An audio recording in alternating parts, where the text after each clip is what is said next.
I am getting sick and tired of these climate hippies, including especially Insulate Britain.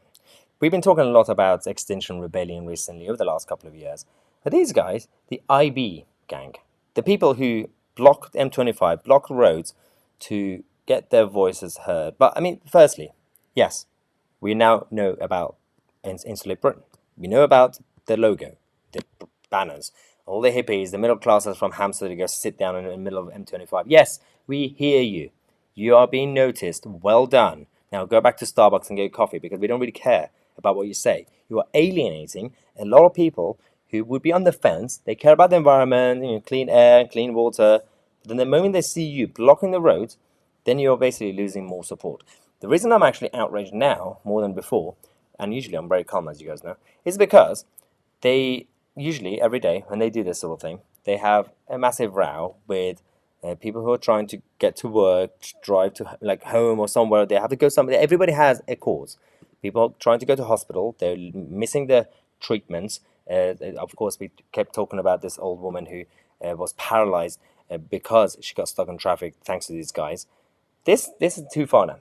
They had a row with a mother who's trying to go home to feed her child. But apparently, according to Insulate Britain and the climate hippies, that there's no point in feeding your child because we're all going to die. No, I'm trying to feed my kids and I want you to use my kids' future, so I can't feed them. Is there? What's the use of feeding them if there's going to be no future? But what's the point of feeding them? I mean, what are you talking about? I've got to feed my kids now. I need my money now to feed my kids now. But you don't get that. No, you don't realise. No, don't get it. If that were true, that there's no future, so don't feed your children. If we have reached a point where this is it, this is the end, we can't really do anything to help or save it, then why are you then sitting on the ground? Why are you trying to block the roads? Why are you trying to, of course, give up your middle class jobs, if you have jobs, I don't know what you guys do, and just get your voices heard? Because you're already saying that there's no future. You told the mother that there's no point in feeding your child because this is it, this is the end. End of the world. As we already know, end of the world keeps coming every 10 years. That's the flaw of humanity. We always try to find fear in darkness. But putting that aside, there is a reason that these people, as you saw a few weeks ago when Extinction Rebellion came to central London, and I tried to interview a few of them, they don't know anything about their own agenda. The ordinary activists, even those who are part of the actual organization, wearing all the vests and everything else, they didn't know the simple answers that they should have known about why they know why they care about the climate, because it's a very easy topic. It's a planet. You live on a planet. You like trees. You like clean air. So they come out and say, "Oh, because I like this planet." It's an easy argument to sell to people. I'm just standing here protesting because I want to live in a better world.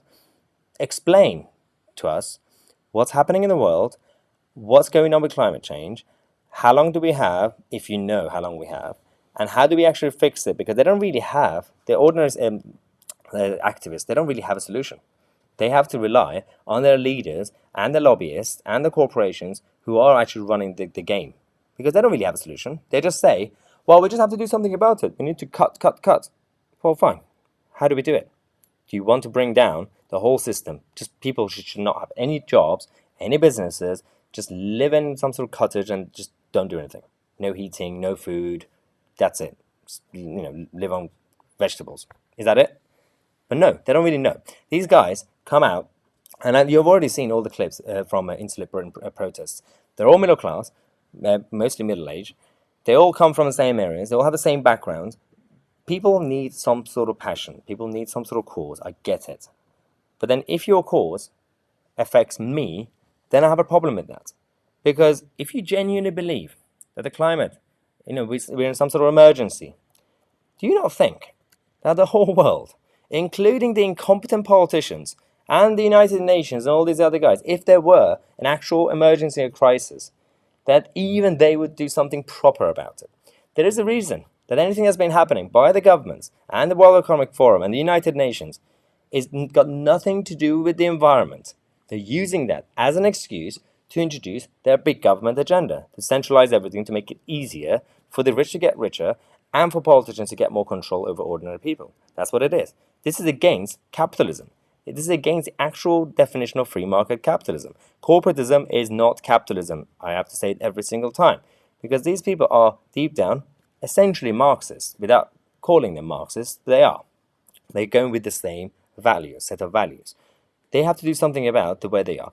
Because they are alienating more people. So actually, this is good. We should thank Insulate Britain because every day when they come out, they're alienating more people. So a lot of people are just completely fed up with all these weird schemes and measures that have introduced. Same thing that they did with the lockdown situation since 2020, they used that against us as an excuse to introduce more centralization. They're doing the same thing with climate. Literally, after all this virus stuff is now completely over as a debate, within the next year or so, it's going to take some time, then climate is going to be the big thing.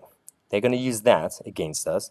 This will be the biggest tool to tell us what to do and how to live our lives, unless we stand up as ordinary people and tell the truth. Because the media is not behind you. No, they're not on your side right now. But we are here. So with your support, we'll do all we can to spread the word, to make sure we have some sort of debate and some sort of opposition.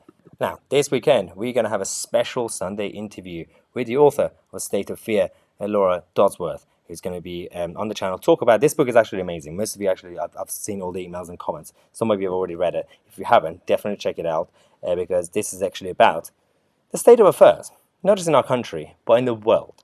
The way the political system and the media are completely manipulating everybody and brainwashing everyone. So definitely check it out. And if you want to get access to the premium content that we have, definitely go to mytousi.co.uk. The link is in the description. Sign up and support the channel against the complacency of the mainstream media.